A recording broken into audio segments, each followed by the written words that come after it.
I won't give anything away as far as the ending goes, but I will say that at the very end, whatever happened, everyone cheered like crazy last night. Not just the children, adults were clapping and they were really excited. It's a fun movie, you know? It's a movie that anyone can go see and enjoy. I took my 2.5-year-old daughter to it and she loved it, you know? Did she understand that they're cars and there aren't people inside? I don't know. I didn't ask her, but I would think so. No, I'm just kidding. I think it's just proof that people really relate to these cars. It really resonates with people. And I mean, 3 movies later, 11 years later, it's still a huge franchise. Story. Yeah. And the thing is like with these cars, it's like you learn so much about it. Like every car has its own story. Every car goes through like its own kind of thing. And as an adult, you can see and appreciate it. But as a kid, it's also just really fun to watch. Yeah. Jackson Storm is the rookie with an attitude, AKA millennials. How would you describe your new character? By the way, calling him a millennial is actually pretty perfect. He's part of a new class of racers called Next Gen Racers.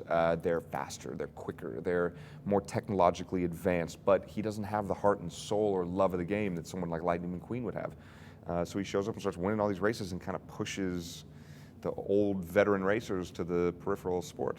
But how relatable is that to the real world right now? That's so true with every industry right now. You have these younger, I talk like I'm not a millennial myself, but we maybe don't have that passion that some of the old veterans do. We're kind of just in it for like money, for example. Sure. But I think that that's nothing new. I think that happens about every 50 years or 30 years or however long it is. Like this has been consistently happening in the entire history of human nature. So it's about understanding that and using it to your advantage and, you know, learning from those above you, teaching those beneath you, all that stuff. In order to be successful, you have to constantly reinvent yourself every once in a while. As someone who is that what they tell you these days? It's true. You do. I mean, Madonna, look at her, right?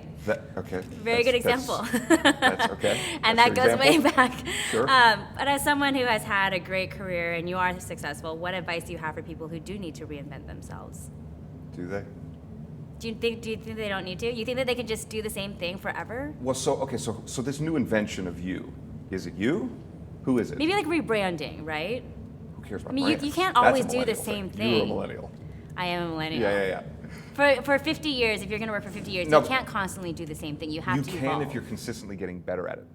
It's like that concept of like, you know, like the knife maker in Japan who has done the same thing every day for 60 years, but every day he learns one little trick. Every day one little thing gets better. So it's like, is he doing the same thing? No, he's not making the same thing. It's a different product. You know, he doesn't need to reinvent himself.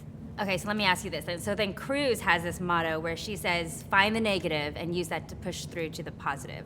Sure. So then what do you perceive as your negative to motivate you to push forward? I mean, the clearest example in my life that I have of that is sort of like the fear of failure, like the fear of the perception of having failed, like trying to do something and failing. And the way to use that positively is like using the fear of failure as a motivator, going, I'm afraid of failing, so I'm gonna do work now, even though I don't really want to. I'm so afraid of failing, I'm gonna do this anyway. And it'll motivate you to do harder work. Made in Hollywood. Hey guys, thanks for checking out this video. We want to know, what would you have asked? Let us know in the comments below. And if you like this video, don't forget to hit the like button. And as always, for more videos like this, hit the MIH TV logo right here. And for the next awesome video, click right there.